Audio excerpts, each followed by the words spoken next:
Веќе се работи на овозможување на либерализиран пристап, да може секое домаќинство во државата да инсталира фотоволтаични системи. Веќе се подготвува закон со кој што ќе се олесни постапката за инсталирање на фотоволтаични системи на домаќинствата и на индустријските објекти, односно на нивните кровови. Дополнително на тоа во план е да се зголеми и моќноста, која што во моментов е 4 киловати, да стане 6 киловати за домаќинствата, а за компаниите, односно за деловните субјекти, од постојните 20 киловати без лиценца на 40 киловати со лиценца, а додека над тоа со вадење на лиценца да можат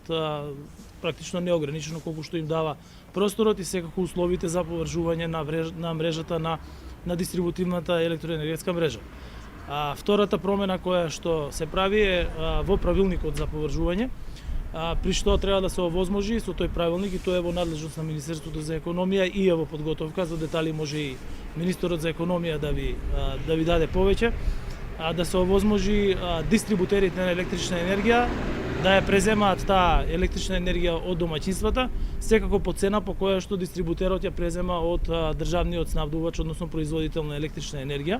И третото е на најлесен начин да може таа да се разменува, зашто веќе се подготвува подзаконски акт во Министерството за финансии, каде што ќе биде овозможено воведување на даночен застапник, како што е во западноевропските држави, да може откупувачот на електричната енергија да издаде фактура за домаќинството, бидејќи тие не се даночни обврзници, и врз основа на тоа полесно да се прави, односно да се овозможи размена на електрична енергија и соодветно третирање на данокот на додадена вредност.